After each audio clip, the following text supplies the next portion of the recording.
Welcome in, everyone, to another episode of Beers with Mears. Today, my Thirsty Thursday guest is Journey Brown. This is a guy who played Division I football as a running back at Penn State, was at the top of his game, rushed for over 200 yards and had 2 touchdowns in the Cotton Bowl in the very last game that he would ever play as a Nittany Lion, but he didn't know that was going to be his last game. In the fall of 2020, his life changed forever, being diagnosed with HCM, a disease in which the heart muscles become thickened. The thickened heart muscle makes it harder for the heart to pump blood. The doctors told him that if he ever played a snap of football again, an impact from a defensive lineman could literally kill him on the field. So Journey Brown's life took a drastic turn, but now he has seemingly found his new groove. He has been asked to come down and become a NASCAR developmental pit crew member for Trackhouse Racing, and we talk so much about that and his stereotype of what he thought the NASCAR was to what he knows it is now and how exciting his new life is. Obviously, we talk a lot about the mental health impacts he had with football and having to leave football and not being ready to leave football, but being forced to leave because of a medical condition. So it's an interesting story and you're going to want to hear it. He's an amazing human. So please stick around to listen to the amazing Journey Brown and his journey. Something that I'll drink to is the fact that Journey Brown is now partnering with Advent Health to promote the importance of EKG testing for young athletes so they can learn about their heart issues like he did. Had he have not had an EKG done or ECG, whatever you might call it, because he had COVID, so he had to go through this testing to get back on the football field, he would have never found out about this condition. So now he's doing everything he possibly can to partner up and make sure that young athletes are getting access to these tests and being able to be proactive about heart conditions. For Win or Lose, We Booze this week, I would like to say that I am 10 for 14. So my last 14 bets, I've won 10 of them. This is across NBA, MLB, and a little bit of the CFL we're throwing in there. So stay tuned for all of my Mearsy minutes and my best bets of the day. For my beer review this week, Journey had talked about a beer called Mango Cart. I searched 3 different stores near me and everyone is out because apparently this beer is the beer of the summer. So I will try to find this and get it on Beers with Mears in the coming weeks. Until then, one of my other summer beers that I think is highly underrated, at least this flavor, because everyone loves a good Leinenkugel summer shandy, right? Everyone loves a good summer shandy. But the grapefruit, everyone sees grapefruit and I feel like shies away from it. This is one of my favorite flavors because it's not too sweet. It's not too sour. It's just somewhere in the middle. So we're going to go ahead and listen to that sound of summer right there. Give it a taste. And I didn't actually have grapefruit until the other day. So I'm going to say with a taste, this is about an 8 because I know it's very grapefruity. You can really taste like you're squeezing a grapefruit into your mouth, but you don't even taste the alcohol, which is why it's dangerous. For chuggability, I will give it probably an 8.5. This will be really easy to drink, tastes like grape juice, easy to get it down. Definitely something that if you're having some friends over, get a variety pack of the Leinenkugel summer shandies and someone's bound to find a good flavor. But I'm going to promote grapefruit. I'm going to stand behind it, and I think it's absolutely fantastic. Everyone, I really hope you enjoyed Journey Brown's story. Without further ado, Journey Brown. Journey Brown, welcome to Beers with Mears. It's been so long since I've last seen you, probably like 5 years ago since Penn State. So tell me a little bit, how you doing? How you feeling? How's life? I feel great. Just chilling for real. Working and living down here in North Carolina, living in Charlotte. So, you know, it can't get much better than that. A lot better than PA. So I'm glad to be up out of there. But nah, been chilling. You know me, it's a big chill guy. Big chill guy. Okay, North Carolina though, why is it so much better than PA? Better weather or better things to do? Better weather, better food. It's very diverse here. And my best friend Yetur, one of my best friends, Yetur, plays for the Panthers down here, so I get to see him all the time. And just all around, I'm closer to my little sister too, so it just makes stuff a lot more fun and easier. And especially when I started working too, so that's a plus as well. Yeah, I can't wait to get to what you're up to now for work. For anyone who doesn't know, we're going to get into the NASCAR side of things very soon, to where Journey is right now. I even see your shirt you got going on, your Chastain shirt. Love that. Yeah. I had a coworker that saw you wearing that actually and was like, I need to figure out where to get one of those. They thought it was cool. A lot of people get jealous of it because this is actually, I found this online, but I thought it was pretty dope, so I had to get it. Yeah, repping your team there. But Journey, you've had a journey in yourself from your football side of things. Like I said, the last time we talked was probably at Penn State. You were a running back there. And your last time on the field was at the Cotton Bowl, the victory, 2 touchdowns, 200 plus yards, essentially at the peak of your football career in college. You were probably in the best shape of your life. You were doing amazing things. At that time, Penn State was probably considered RBU with the running backs that were going through there. And then during COVID, you get hit with the fact that you are diagnosed with HCM and can no longer play the sport of football. Can you take me back a little bit to your final moments as a Penn State football player and what was going through your head during those times? Well, obviously, before, I think it was like summer or something like that. We were doing summer workouts and out there with Chuck Losey, and I was feeling like how you said, my peak personally, like I didn't think that was kind of just like the preview of the Memphis game, what me and Coach Sutter had planned, and for the next year upcoming, because I talked to him and I wasn't going to leave Penn State without, go to the NFL, the draft or whatever, without talking to Coach Sutter. And I sat down and talked to him, and he thought it was better if I stayed. So I was going to stay regardless. But yeah, I was feeling great. Like that was just a preview, like I said. So I was feeling really good, and my body was I was like 235, and I was running the fastest I ever could run. And everything was just adding up to be, a good season, and getting ready for that season. And then obviously like COVID hit, and obviously we get into that. Yeah, absolutely. So when COVID did hit, you got COVID, obviously, with your roommates. And a lot of people, COVID was a really bad thing. But maybe for you, it was a blessing in disguise, because then you had to go through all of these medical procedures. So when you had to go see a doctor after you get COVID, you have to go back and get tested, get all the testing done to see if you can perform as an athlete again. What happened? Take us through the series of how you found out you had this condition. Yeah. So so at first, I know for Georgia State, somebody I think he got hurt real bad or passed away, unfortunately, through like a COVID-related condition. So they put in the Big Ten that like everybody gets tested. If you get COVID, you go get tested after to make sure there's nothing else. Obviously, I think for that reason is probably the same reason why I found out my stuff. But during the COVID, one of my roommates, Jaden Sider, actually Coach Sider's son, got COVID, and he gave it to us. But it was going to be inevitable regardless. Whole Penn State had COVID. So went and got a bunch of tests done and was down in Hershey and got like MRIs, EKGs, ECGs, however you want to say it, and just getting a bunch of tests done. And I remember my grandma always told me to trust my gut. And I remember I was walking out of the little thing. I had like that little robe on, my butt cheeks were showing and stuff. And I'm like, and I'm like, yeah, I always talk smack. And I'm just like, yeah, like she looked good. And I was talking about my heart. And I was like, she looked good, don't she? And he was like, oh, we got to run some more tests. And my grandma always told me to trust my gut. And I was just kind of like, what do you mean? Like, you do this for a living. Shouldn't you just be able to tell, like, oh, yeah, that's a healthy heart? And I kind of took that with a grain of salt. But at the same time, it just kind of lingered with me. Because like I said, my nana used to tell me all the time. And I just kind of kept going about my business, kind of forgot about it. And then I realized Curtis Jacobs was with me the one time. I think he was getting tested around the same time. There's a bunch of dudes there. And I remember sitting there and I was like, everybody started coming back before me. I'm kind of like, what the hell? And Coach started texting me and he was like, I know, just keep doing your thing. Keep whatever you're doing on the side, keep doing it. And so I'm out with Keziah Holmes. He plays for Florida State now. Working out with him. I'm working him out because he was a young guy at the time, and I'm working myself out. And I just, everybody just keeps coming back from this COVID. There was dudes that had got COVID after me and got tested and was already back before me. So I was really kind of trying to figure out what was going on. And next thing I know, Andy Muntnam tells me, hey, we got a meeting with Coach Franklin in the doctors tomorrow. And I was like, oh, damn. Oh, he didn't say with the doctors, but I was like, damn, I'm in trouble or something. Yeah. Never do nothing. Even at school, I was just always football. So I'm like, damn, I missed class. I'm going through my head, I ain't do nothing wrong, did I? And then the next day came, I go upstairs and I'm sitting there with, it's all my dudes that I love a lot that was up there, minus a couple, of course, but it's Will Flaherty, Coach Sider, Big Deeds was in there, Coach Franklin, and the doctors were in there. And I remember I was like, I started laughing. Wait, am I allowed to cuss? Yes, you can cuss. So I'm talking I'm gonna talk like me. So I'm saying, I'm like, the fuck? Why is everybody in here? And I'm laughing. I'm like, damn. So what I do? I'm messing around with Coach Sider, and I kind of felt the energy. Coach Sider, that's my dude.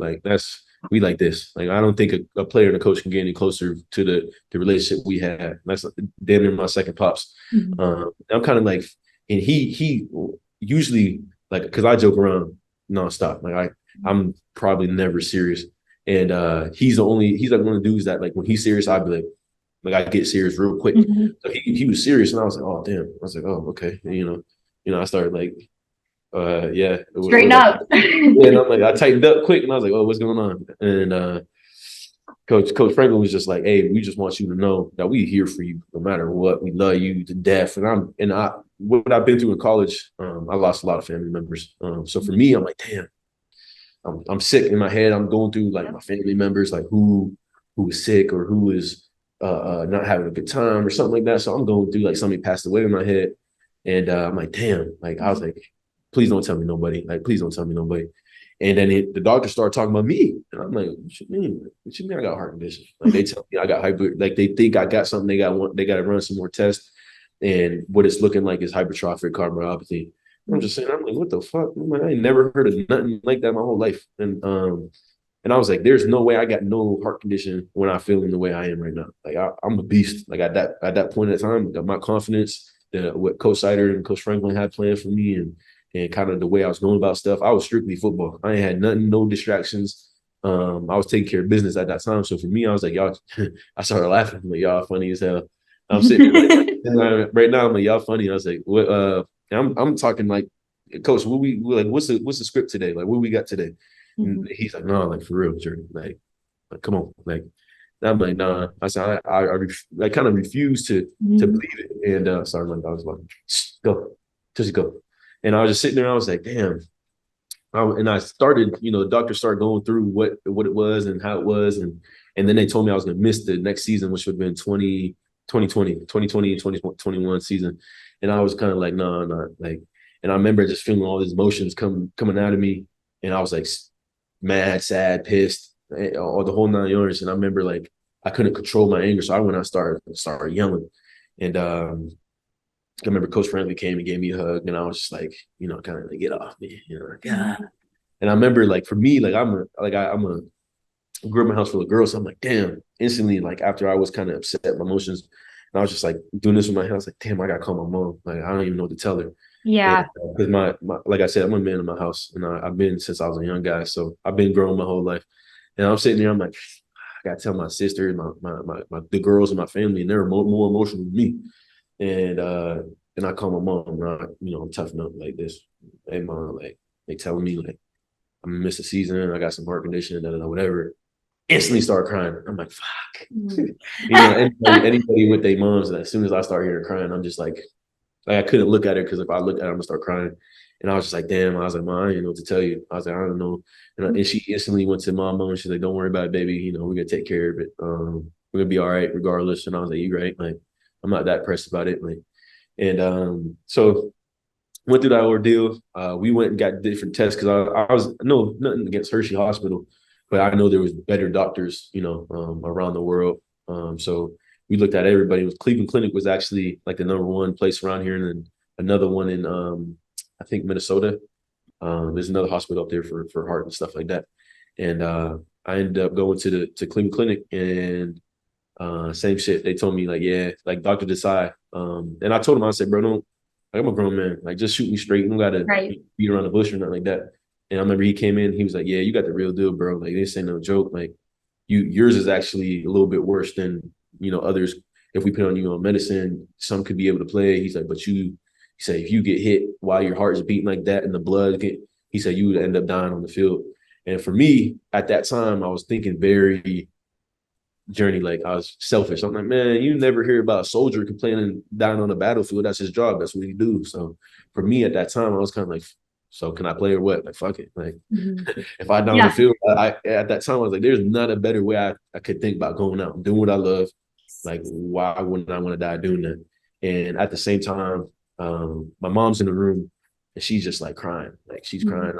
I was shedding tears, but I wasn't crying because like I was trying to keep it gangster for my mom's, and because that's just that's the man thing. I'm very old fashioned when it comes to that. So, and I remember I was just kind of like, I was just like, damn, and I was just my little sister, my baby, my sister, obviously D, and my daughter. It was like one of the first things I just kept relaying through my head.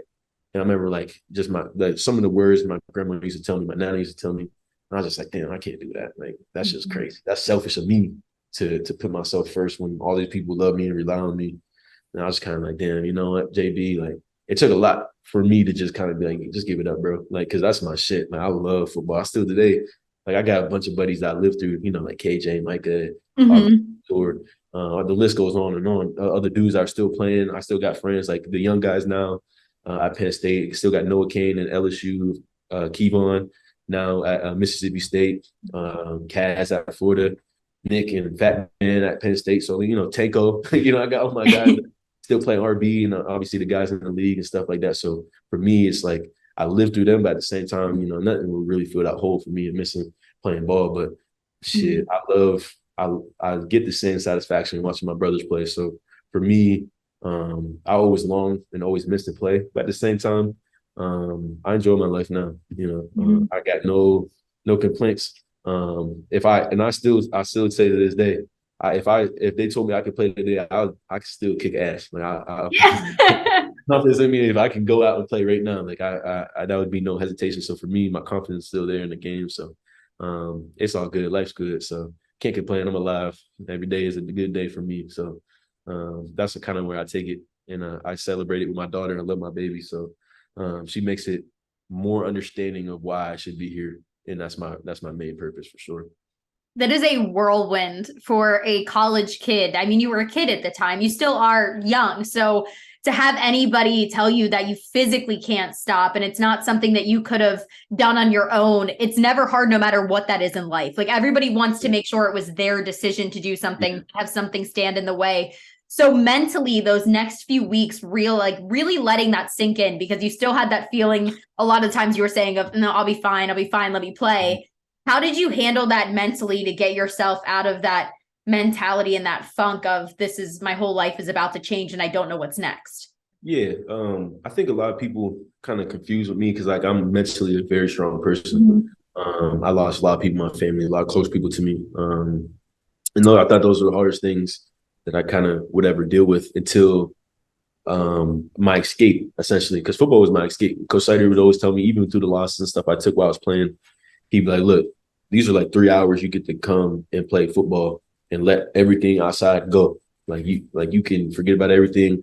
And obviously I get to hit people. Like I get to get anger out, my emotions and my feelings. And football helped me a lot with that, you know, because you got pent up energy. Anybody would, you know, get energy or anything that they had in them playing ball. So for me, that was the aspect mentally, like where did all that frustration and like sadness and stuff that I could get out during football. Like now I just had to, like, I was like kind of like, damn, I don't even. So for me, that was kind of a big reflection for me because I wouldn't say football let me run away from a lot of my problems, but I feel like it would get me to the point where I could have clarity and thinking to handle my problems because I can go to practice and, you know, bang everything out and be physical and just sweat. And then when I go home, I'd be like so clear-minded and not have any of those mixed emotions or pent-up energies or pent-up feelings. And because I got them out in practice. So I'm like, damn, you know what, JB, everything's be all right. Handle it. Boop, boop, boop. One of the things I learned from Coach Huff, he was like, how do you eat an elephant? You can't eat an elephant in one bite. You got to chop it up, take it piece by piece. And for me, being like a man of the house, I used to try to handle all the problems at once. Come on, I got it. I'll put it on my back. We'll do it. We'll figure it out. And for me to kind of do shit for myself, that was the hardest part for me to kind of put myself first because I'm so used to not doing that. So for me, like doing that aspect of it, I would say it was probably the hardest part because I was like, damn, and having nowhere to go. So I was really just in there, just me and my thoughts. Like I was, kind of get. Sometimes them shits get scary, and I'm just sitting there, like, I really got to sit here and think about this shit. And at the same time, I'm glad I'm mentally strong because that actually helped me kind of become the person I am that you're talking to now. I just went through and had conversations with myself and like, bro, like this shit's ass. And I'm like, yeah, true, but here's the positives. And I that's how I think all the time is you can find the positives, and even in the most negative situations, there's always something good that come out of it, you know? So for me, I'm just sitting there, I'm like, damn, like just my thoughts are going through my head and I'm just sitting there handling like, and obviously like I said, I had help from my lady and my family. But like a lot of that was just it's just me in that room. And I'm just sitting there because a lot of time I would want to be alone because I wouldn't want no outside, like, advice or influences, so I can handle it myself. And that's just who I am. And I was like, damn. But it took me a while. Like, people think I just bounced back. I have a really good poker face. Like I said, that's part of being a man, I have a really good poker face. So when I go out in public, you wouldn't think you think I was still playing ball. You wouldn't thought what was going on with me. So, but for me, I ain't gonna front. It took me like a year. It took me a long time because at the same time, it was like having if you lost a girlfriend that you love dearly and you got to see her every day. Like, you still got class with her. You live with her. Imagine you still live with her. Like, I got to see her every day. Like, damn, like, I got to see this motherfucker every day. Like, you just left me and I still got to see type shit. So that was the hard part for me because I would still be going into practice. They wanted me to be like a little coach and stuff like that. So I was doing so. And I just realized it wasn't allowing me to think because I would watch the dudes practice, like my young guys and shit. And I'd be like, damn, like I could have done that. Like, man, my body's still, like, it's almost like you feel like the urge to, like, your body just starts moving, gravity, like, or something. Like, it was like my body was like itching to get out there. And I realized that wasn't doing the best for me because I was sitting there and I'm like, JB, you can't play. But my body's like, the fuck we can't? Like, come on, grab that ball. We'll show you we can play. So for me, it was like I was getting, like, being torn between my mind and my body. So I think for me, just sitting down and allowing my body just to realize, like, to get on the same page in my mind, that's kind of like me. Like I say all the time, my body's like its own thing. Like, I just do whatever like that. And my mind be telling me, JB, like, I'll be at workouts and I'll be like, JB, you can't lift that way, bro. Like, you can't. Like, you just can't right now. Like, and my body says, fuck, we can. Yeah. And then just take over. Like, I just be, it's whatever. But just one of them things. And I just being in my own thoughts and stuff like that. I handled it a lot by myself, and I had a lot of support, which was probably the main thing. But it was hard at the beginning, Yeah. Like anything you would lose. You lose family members. It's always hard at the beginning. You can't call them. You can't go do nothing with them. Right. That's the hardest part about anything. So for football, it's damn near the same thing. So coming to peace with it took a while, but living through my brothers and see my family, my when I say family, I mean my brothers in the league and that's still playing now in college, it kind of they were fulfilling my dreams, knowing that I couldn't. Like, I know, like, with Micah when he got drafted, with Jay Lou, I know, like, they were thinking about me because I would talk to him before, and just like all the other guys, like Jahan, and I know Joe Reporter, like all the guys that got drafted this year, Sean, and those guys, like, I know, like, when I texted them and stuff, they like, appreciate you, JB, like, love you, like, and that to me is enough. Like, I'm like, yeah, we're like, even if they ain't texting back, they already know, like, I love them to death.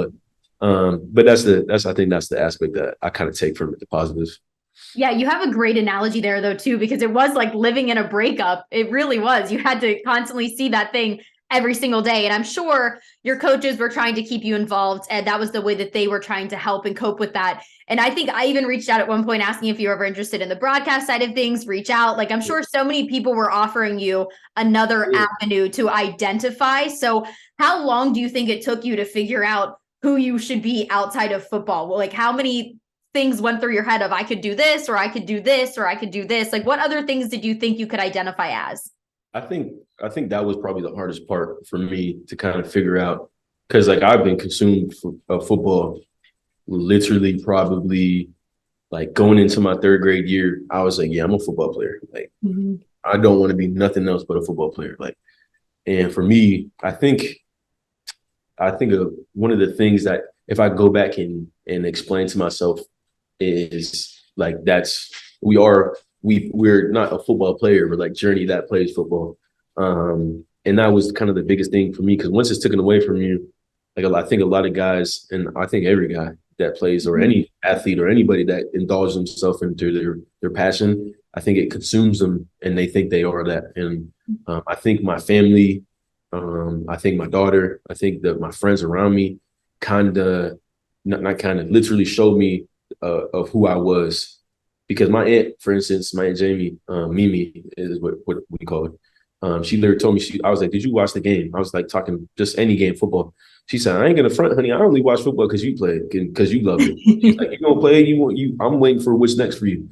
And I was kind of like, what you mean? Like, you just can't watch football? Like, it's like a sport to watch, And but like it kind of sat with me. I'm like, damn, like, you know, the impact I had on my peoples around me and like I would ask my little cousins and shit. They were like, me, football cool. It was a lot cooler than you did it, but you know, that's whatever. Yeah. We'll tune in when you know, it's a game or something like that. But just like the stuff the love I had around football that I brought to it, and the people around me, like my little cousin Max, that's my right hand man.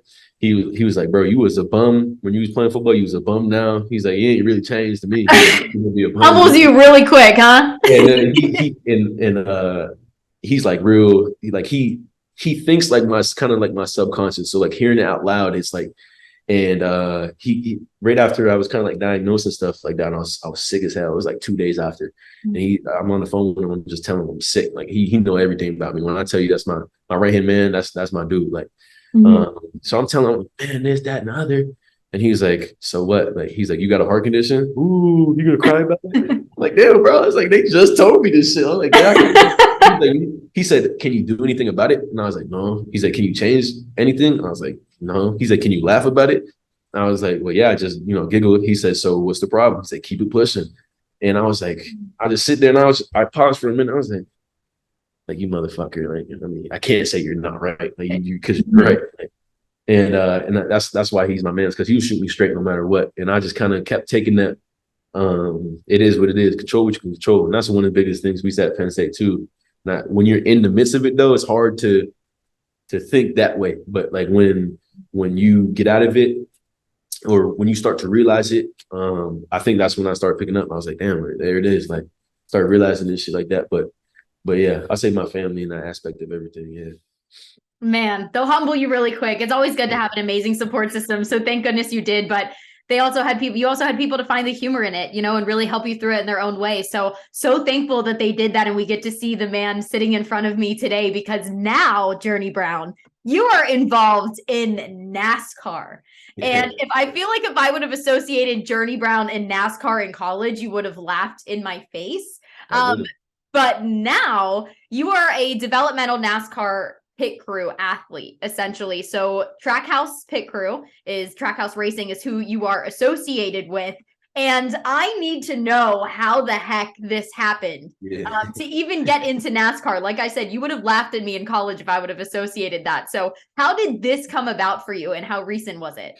Well, like essentially to answer your last question, I never had any idea of kind of what I was going to do. I just knew I wanted to do something like physical, because that's just who I am in general.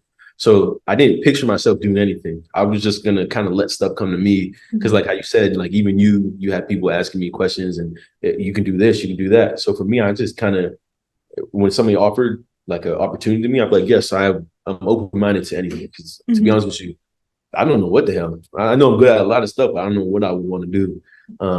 And after I was walking around the weight room and stuff, and Chuck Losey, and I've been neglecting him, and like when people ask me stories and stuff like that, but he's really the main culprit in all of this of making me a pit crew member, because he came up to me, he's like, what you think about NASCAR?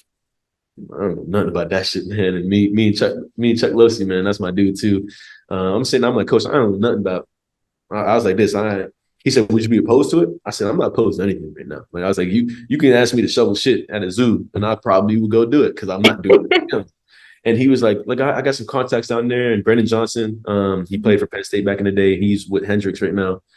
He's like, I'm gonna hook you up and stuff. And I'm gonna have to text him and apologize to him, because there's a lot of people that interviewed me and stuff, and I neglected Chuck Losey. But I'm glad I get to clear it up here.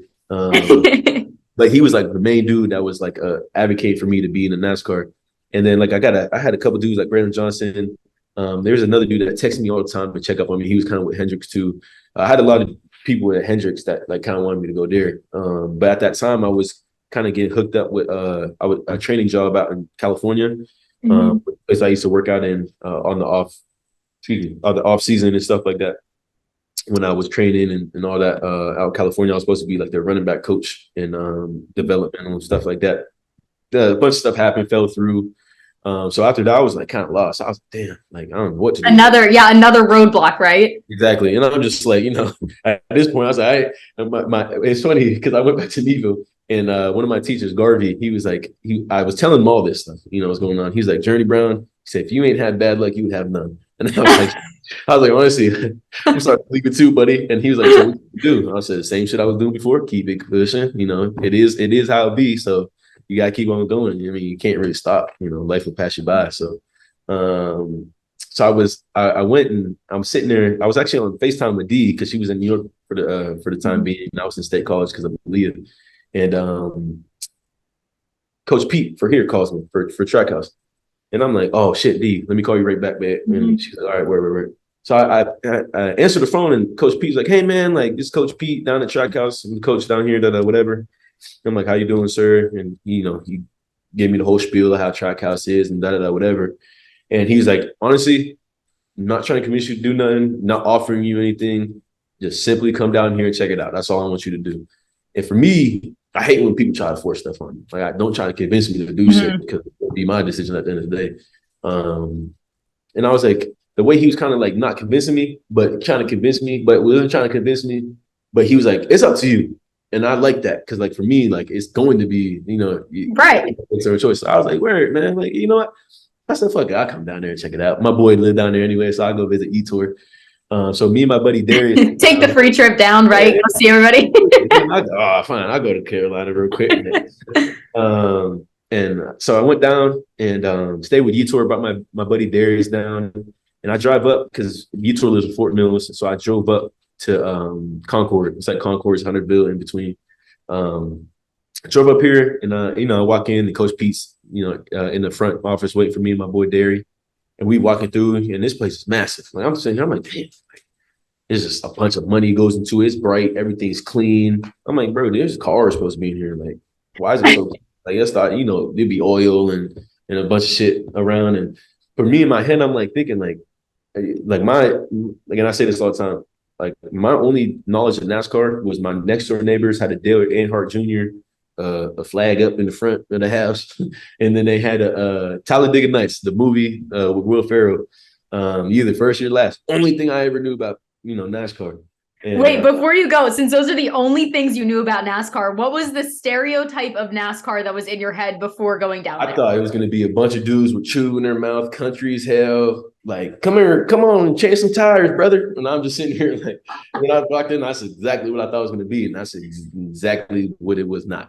Redneck, beer drinking, right? Backwood. I thought people were going to be back there with wrenches, drinking beers and spitting chew out their mouth at the same time. Like, and nothing what I thought, like, at all. So for me, when I went to see, I was like, wow, like, I'm like sitting here waiting. I was like, where's the beers? Like, I'm just like cracking jokes to my boy Derry. And we get out back to like where the pit crew is. So like my aspect of it. And it's like brothers, sisters, and it's girls and dudes and just everybody from anywhere, for real. Very diverse. Yeah, and I'm looking at my boy Derry. I'm like, Tyler, bro, we at the right spot. I'm like, this is like, he's like, bro, he's like looking at the maps, like Google, like the little Apple maps. Like, oh, bro, we here. I'm like, damn. And Coach P was like, just hang out and watch, like talk to some of the guys. And people are coming up to me, hey, what's up, man? What's your name? Whatever. And they're like, you gonna come here and work and stuff? And I'm like, I don't know, like I'm just checking it out, whatever. And they're like putting me on game. They're like showing me how to do stuff, like and all the positions. And my boy Darius actually just got hired to one of the jobs he wanted for a minute. And they trying to get him a job. They're like, oh, you should come down here and be a tire changer. You should do this, that, and that. And he's like, no, I'm cool. He's like, I already got my job. Like, I just got a job and stuff like that. And it was just cool. I was like, and like for me, like I like to take care of my people. So I'm like looking, I'm like I like that. Like they taking care of it. They're not just talking to me. Cause like when you recruiting sometimes they will talk to the player and like the family, but they really talking to the player. They was talking to me and my boy. So for me, that made me very happy that they didn't seclude him and stuff like that. They included him, sorry. And so it was just dope for me. So I was kind of like, yeah, I like this. And we went up to work out and they adjusted to me, like how I am with my heart condition and stuff like that. So like they like had like kind of like a regimen already. They're like, oh, do this, don't do too much, blah, blah, blah. And my boy Darius had to actually tell one of the trainers, like, look, you're going to have to check him because he's going to do whatever you guys are telling him to do. And he was like, you know what? Like, yeah, you're right. Because I was doing everything, because like for me in my head, like I am able to, but when I see other people doing it, I'm like, I ain't about to be no chump now. Right? He ain't about to beat me. So like for me, he like told me to dial it back. So, but that's how that the whole thing came about. Like, and that's to answer your last question too. I didn't know nothing. So for me, going into that situation, like I said, I was open-minded, and it just all kind of tied together. So That's crazy. And when you walk in, like I think what a lot of people don't know about NASCAR, and I'm sure you learned, is everyone always says the races are won and lost in the pits. Like the pit crew is a vital part of every NASCAR race. I have a friend, Steve Banku, who I work with, and he is absolutely obsessed with NASCAR, could tell you everything and anything. And when I was asking him before this, like how important these certain positions are, he's like, this is everything. Like there are guys on the pit crews who have lost millions of dollars for these racers because they didn't do their job. So you now have to train to be physically, mentally as strong as you can be, to be that vital asset who doesn't lose a race for one of your members. So tell me about the training process that it takes now to be a part of that pit crew. Yeah, I mean, like you said, and to be honest with you, you be straight up. A lot of the guys there have played in the league, and a lot of guys that there's a couple guys that played in the league. A lot of dudes played in college, and a lot of dudes play sports in general. And I'm gonna rep my shit real quick, but like Penn State, like ain't nothing like Penn State. Like for instance, their attention to detail there is like the biggest thing. Like like you got to make sure the lug is on. The nut is on tight. You got to make sure, like, you get up, you swing. Like for me, I'm a front tire changer, so I got to, make sure that the front tires, they're not tight. He ain't turning, he ain't doing nothing. Like you get fined, like you get in trouble for that. So I get suspended. The jackman will get suspended, and the crew chief will get suspended off of one person. So it's like a domino effect. Like there's like a bunch of stuff that ties into it. And so like for me, from Penn State, the transition and stuff, like the training, like I said, I mean, obviously I got to dial it back because now how I am now, but like even before the Penn State workouts, like got me, like my mindset for workouts in general, slight because I'm used to it. The attention to detail and being, precise and doing what you got to do is like slight because of Penn State, so like that type of stuff, like I'm like a lot of guys are like, oh, you're going to be under pressure, whatever. And I'm like, man, I've been under pressure. Used to that. I've been under pressure my whole life. Like, so that ain't nothing new to me. So it's just like, it's kind of like a funny aspect to kind of see like they're telling me like, oh, you're going to have a bad week where you just can't get anything right. And I'm like, I've been in those situations where I had a terrible week and Coach Sider is cussing me out, but I've been able to turn around. Like, so I've been in the situations that tell me to prepare for. Like I've already been in those situations. And I feel like that's another reason why I've been able to progress and flourish the way I have been with the team. Because I picked it up pretty fast. I mean, I've been down here since January. And there's already high hopes of me doing whatever they asked me to do. And for me, I don't really care. Like I just keep on working. Like my job, and it's another thing from Penn State. Like my job is to make them make the hard decisions. So Coach Sider, for instance, he also used to say, my job is to replace you. Your job is to keep your job. Like your job is to make me not want to start the guy behind you over you. And like for me, that's literally like kind of how I go in about every day. Like I go in there and I just try to perform as well as I can and have them be like, well, damn, he's been killing it.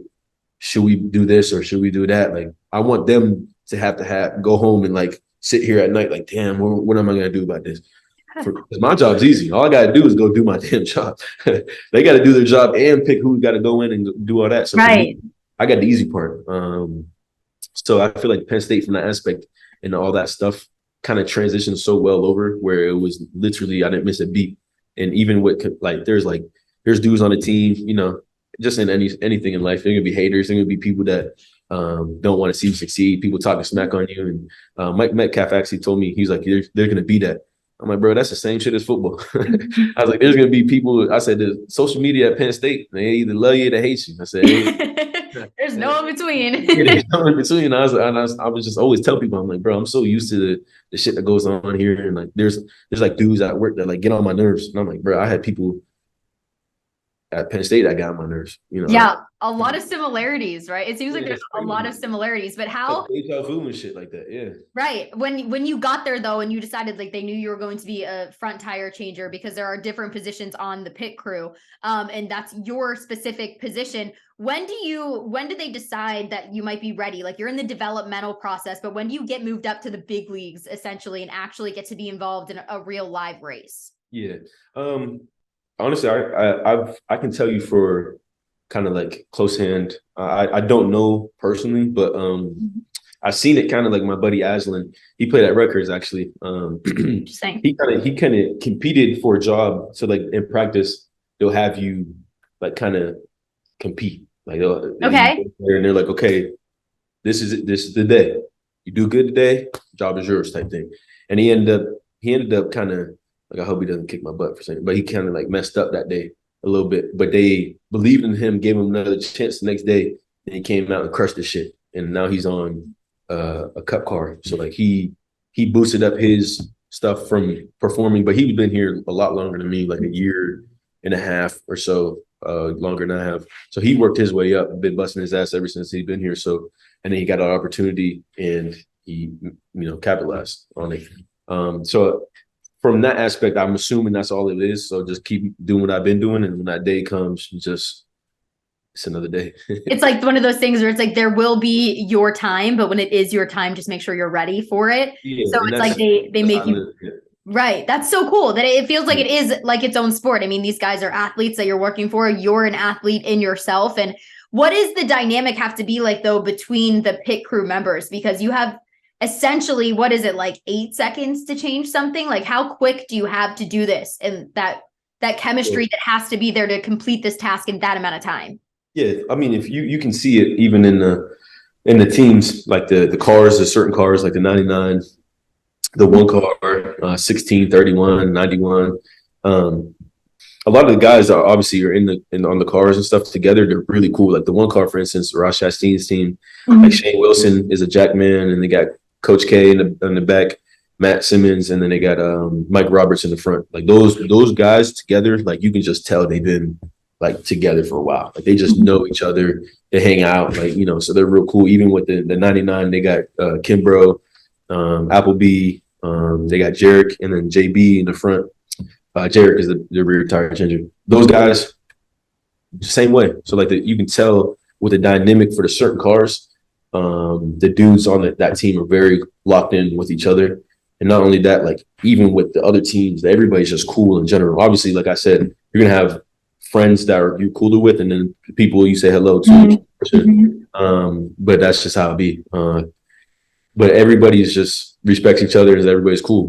At the end of the day, like even if you're not, you is because it's hard not to be because it's still a job at the end of the day for me. Right. Obviously, a lot of people. I haven't fell in love with it yet. Like I like what I do, so it's still kind of a job for me. But a lot of dudes there that like they love this shit. Like they've been watching NASCAR since they were little kids and stuff like that. So for me, I'm kind of like I'm just like enjoying. Like I'm like, yeah, it's my job. So if you like me or not, like I'm still gonna come in here and do my job. And you never know who you like possibly work with, right? So you feel like you have some sort of bond with everybody. Exactly. So for me, that's kind of like you got to kind of keep be cool with everybody because you can be thrown in. I could be thrown in with the dude I dislike the most, or I could be thrown in with the dude I like the most. And it just all depends on how it works out. Like if they need me there, they'll put me there. If somebody goes down and they need an extra dude to go in, people get moved up, I'll get moved up. Like so at the end of the day, being cool with everybody obviously will help you, but at the same time, like if you do your job well enough, like everybody on that team can hate you, man. You can hate everybody. It might not go as well, but at the same time, you just gotta do what you gotta do. but I can truthfully say the morale on the team and how everybody are together is really dope. Like it's actually pretty cool to see. It's like at Penn State, it's crazy how many similarities there is and stuff like that. But it's really cool. It seems like it. And I wish this side of NASCAR was highlighted a lot more because I think if you were really watching racing, but also really involved with the pit crew themselves and fans of them, it's like you're watching two sports at once come together, essentially rooting for those guys as well. And you get to work, like you said, Ross Chastain and Daniel Suarez. Have you got to meet and talk to them as well, two of the more well-known racers, obviously, for track? Yeah. I talked to Daniel Suarez here and there. I don't know him as well. And obviously, like for me, like they're like race car drivers to me. So like when I go to them, I'm like, damn, these are the real deal. So it's like, at the same time, I ain't like, I'm not no fanboy unless it's like Rod Wave or like LeBron James or something like that. But or anymore. But like, unless it was like one of those guys, I'd be like, fangirling and stuff, my hands up. But for them, I go up and shake their hand. I'm like, it's an honor to meet you. And that's what I did with Daniel Suarez. For Ross, though, on the other side, that's, I got the shirt on and stuff like that. Yeah. I got to spend dang near a whole day with him out in Kansas. Because the Advent Health did a segment or something on me, just telling my story once again, and stuff like that. So I got to meet him and be around him for the whole day. So I'm a little closer with him because I got that. We went back and forth asking questions. We drove to like all the little events we had to do together. So it's actually cool to kind of see and pick the brain of somebody that has long and had passion to do something else. Because I can talk to you two, I can talk to Mike, I can talk to all these guys. We damn near have the same, mindset and how we approach the game and how our dreams when we were little kids and shit like that. But to see how passion started from somebody else when they're like, oh, when I was little, I wanted to be a race car driver. So for me, I'm very curious. So I'm like, well, tell me about it. Yeah. For me, like I'm curious because like I didn't experience that. Like I want to live through you to see like your path to get to do what you got to love to do, just like I did for me. Because it's kind of cool to see people's like emotions change when they talk about something they fuck with heavy, like they're very passionate about. So to kind of hear him talking shit about him and his pops doing stuff and how he had to, sleep with the oven on to heat up his crib where he was staying at one time. I'm like, shit, we used to have to do that back in the day too. Like we was in the slums, like we had to open up the oven and let the heat out, and it's just crazy to see like the shit that he had to go through. And because he's actually a watermelon farmer too, so like he had to do a lot of agriculture, right? Agriculture, but all that shit and whatnot. So it's just like crazy to the aspect of him to do all that stuff. And I'm like, wow, like I would have never assumed that about you. I would have just said you're a race car driver, like in my head, like you race cars, like yeah, you race cars. Yeah, like it's pretty dope. So yeah, I got to meet them and stuff like that. But obviously, I'm cooler with Ross than I am Daniel, but still love them just the same. What's the coolest thing about a race car driver as an athlete and what they have to do? Because a lot of people look at it and it's hard to drive a really fast car around tight corners, around all of these people. But I'm sure being close to the sport, you get a bit of a different perspective. So what would that be, you think? Man, those dudes is like, I always commend stuff for instance, like if I seen somebody out there dribbling the ball or something, and I go out there and dribble it, I'm like, well, you ain't that special. That's whack. Like if I can do it, then anybody can do it. So like for me, like to see them do shit that I just know I could not do. Like I'm just kind of like one of those things. I was like, you're tough. Like you got to be some sort of beast to do it if I can't do it. Because I feel like if I can do it, then anybody can really do it. So to see them in the when I was talking to him, Ross actually like getting the inside of like the training he does and the stuff he has to do and the endurance stuff he does, and I'm just like, damn, I ain't even like, bro. I just assumed you was sitting in the car with a water, Gatorade, and a Red Bull, and you just kept like, and when you had to go pee, you just peed in a cup or something like that. And like most of the times, he was like saying, one time, like he's like, you don't get no pee break, bro. Like you it's all gas, no brakes. And I was just sitting there in my head, I was like, damn, like you really just be in there. Yeah. Like they wear the fire suits, so they're sweating the whole time and they're like communicating the whole time. And I'm like, bro, I ain't gonna front. Nowadays, to me, like if I gotta drive 4 or 5 hours, I'm pissed. Like these dudes, I'm 4 or 5 hours on a different highway and stuff like that. These dudes are going around the same track for hours. And I commend them because at the same time, I'm like, I know I couldn't do something like that. They sit in the car and you got to sit there and turn like this the whole. I'm like, damn. And I praised them. I was like, yeah, you better than me, because I could never do nothing like that. And right. It's just really funny to see and to pick his brain about it. But they're athletes for sure. They're different type of athletes, but them dudes they athletes for sure in their right way, in their own ways for sure. As an athlete yourself, you have set goals, I'm sure, since you've been a young boy, especially I'm sure with football. But now in NASCAR, what are some of the goals that you're setting for yourself to keep yourself motivated and maybe see some things out there or events you'd want to work with one of your cars and be a part of a pit crew? What are some of those goals that you now have for Journey Brown, NASCAR pit crew athlete? Yeah, I always set goals. You always have to, some sort of goals to keep on going and work towards. But for me, I like to just challenge myself and then just keep getting my times down every day at practice. Obviously, there's higher goals that I have for myself, like get on a cup car and then obviously be the fastest, like, fastest front tire changer ever lived type shit. And then obviously when a championship with whatever driver that they end up hitting me on, obviously would be one of those goals and aspirations that I want to do. But like just like stuff like that, I feel like at least in my realm, you kind of keep chipping. It's like a ladder. Like every notch is like kind of like a new achievement. So for me, like me and the crew I went with at practice, like the developmental squad, like we hit an 8. So like that was like one of my goals to hit an 8 and just stuff like that. So like those, I would say those are probably my top goals. Is obviously getting on the cup car and then take it from there. But for me, like I said, I'm a live in the present type of guy. So for me, I'll take care of business here and then let the rest take care of itself because I know if I prepare now, I'll be ready then. So. Did you know how to change a car tire before you got to NASCAR? Not like that. I can change a tire and stuff. A Like basic tire, right? Yeah, every man should be able to change a tire. Everybody in general should be able to change a tire. You get your car break down or something like that.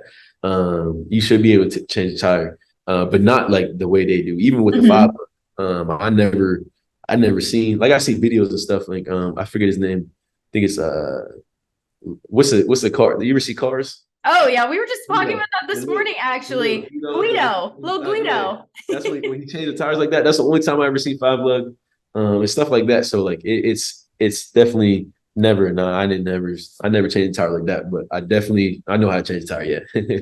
All right, but not a NASCAR tire, right? Yeah, how heavy are they? How heavy is a NASCAR tire? So, like I said, I've learned all this stuff since I've been down here. So I'm learning from you too, which is super fascinating to hear. And I just learned it too. So it's funny because like I get excited because I'm like, oh, I actually just told it. So like it's fun watching you get excited. I'm excited to watch. For 5 lug, they used to be 75 pounds because they were steel. So like the big old, tires and shit. You have to grab those with 2 hands with the gun in your hand, but the guns were a lot smaller, so you have to set it aside and go on with the 5 lug. But the ones now, they're aluminum. Obviously they're lighter, just probably better in general. They're 45 pounds, so like the 1 lug gun. So you take it and you put in the gun, you pull the tire, and I'll roll the tire just with 1 hand. Like I'll lift it up, and because it's 45 pounds, like I can still I'll toss around 45 pounds, crazy. But so like that's it. Yeah. I'm not sure. But stuff like that. So it's pretty cool to see the changes, even because I'm new to this shit too. So for me, it's from outside looking in and now being a part of it, seeing like the progression of like NASCAR racing, even in our stuff like the technology. I stayed up there with Chris. He works in the shop, and he's like one of like the engineers, a bunch of engineers, dudes in there, geniuses. And I was just sitting there and asking questions. So like seeing like the ECU and like how the seat fits just for Ross and Daniel, and how they'll have the seat in the car turn a certain way for certain tracks, and to see like the technology and stuff that goes into it, just mind blowing. It's super nuts and definitely dope. If you ever come down here, I'll tour you around the track house for sure. All right. Well, we're traveling with Beers with Mears then. We're coming down to see what's going on at track house racing for sure. I'll drink. Part two. I'm here for that. Okay, so you're an Angry Orchard guy then. I know. I'm so honored that you wanted to enjoy a beer with me today, or a beverage, I should say, because I never want to force anybody to have a beer here, but like let's talk shop. Let's have a beer. You might have been too young to have a beer when you saw me in college, so it's good. It's good now. Now Coach Sider won't yell at me or anything like that. We don't get involved. But are you a beer guy, or you like ciders? It looks like. You see, I actually, my buddy here, his name is Austin. He put me on mango cart because I was never like mango cart. Yeah, it's like I don't know if it's a new beer or something. It's actually it tastes like Gatorade almost. Interesting. Which is dangerous. But I've never been like a big drinker or nothing. Like I always said this, I'm like an old man. So like I'll sip on like some beer like I am now. But I'm definitely an Angry Orchard guy. Like I couldn't drink a Bud Light or Budweiser or nothing like that. I'm not gonna sit there and drink those type of beers, but I will if it's around. I'll tolerate it. But yeah, I've never been a drinker. Alcohol, liquor, none of that for real. Well, yeah, ciders are okay. I don't know how about the NASCAR crowd's gonna feel about that, but I think they'll accept you a little Yeah, bit. I see. That's. I don't know. I'm kind of worried about that one. Yeah, a little See, bit. maybe if I like stone cold a couple beers, There shotgun. we go. Where you I barely make it in the mouth, but like just the yeah, display of I can it. shotgun. I can shotgun a couple beers. That freshman JB could shotgun beers pretty good. But if they had me drinking a beer, I have to shotgun it for sure.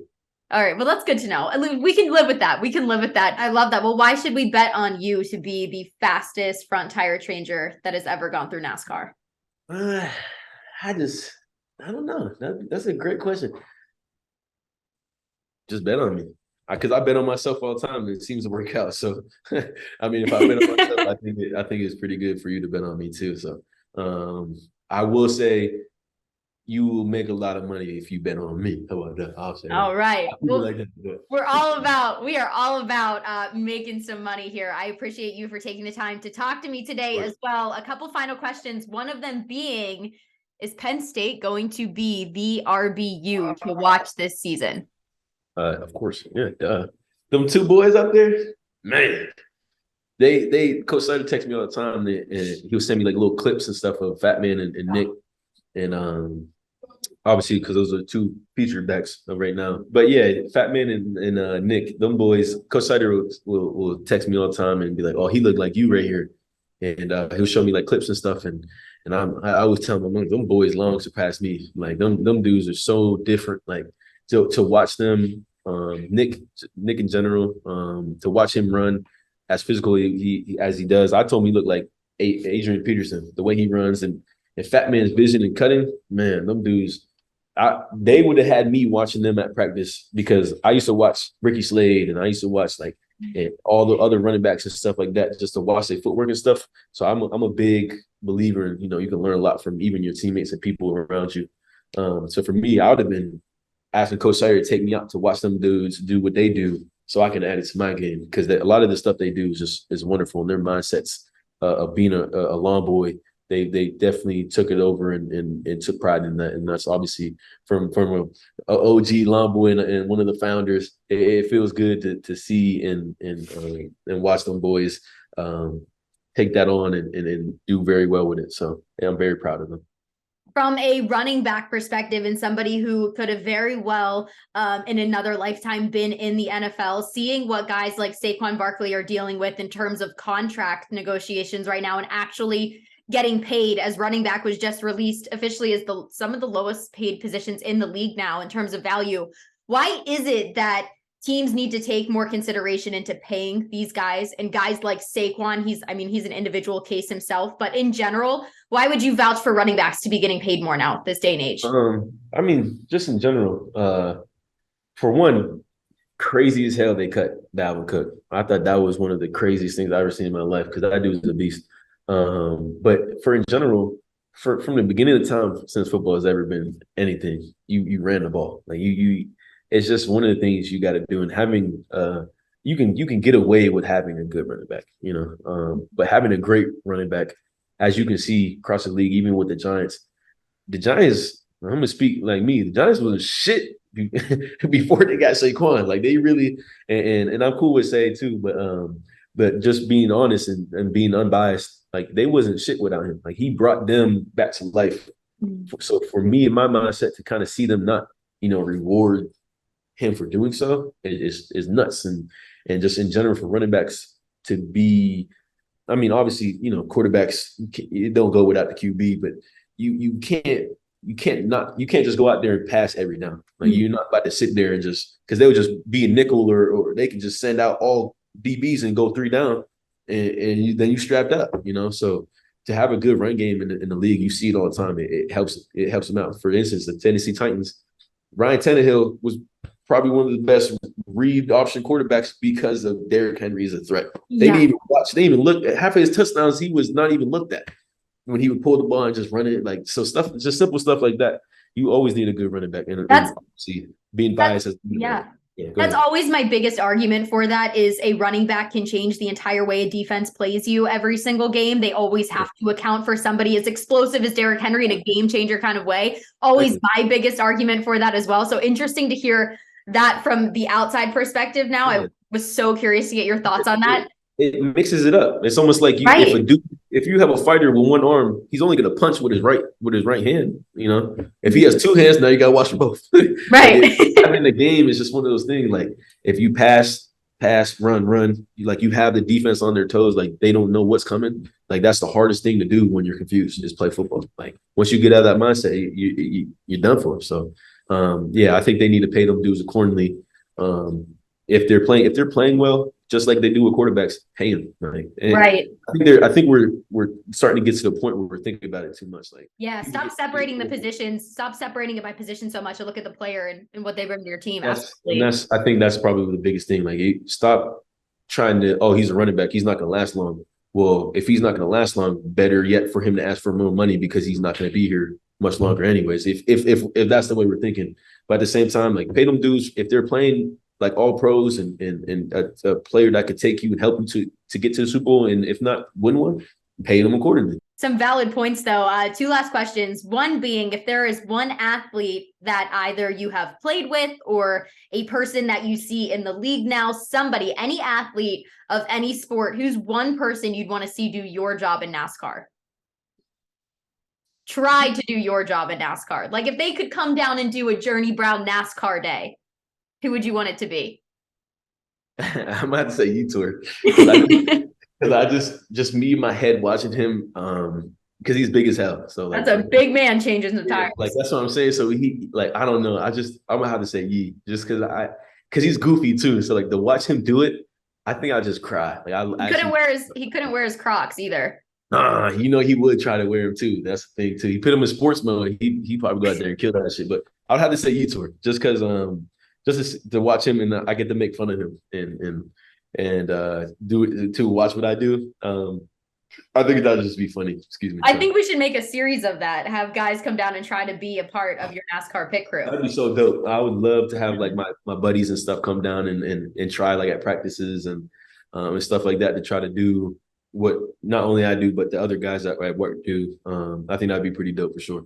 Absolutely. All right. Well, there's the Trackhouse Racing's next series that they can put out there. You're welcome for that. My last question to you, something I do on Beards with Mears with everyone, is I have a guest playlist on Spotify, Beards with Mears guest playlist.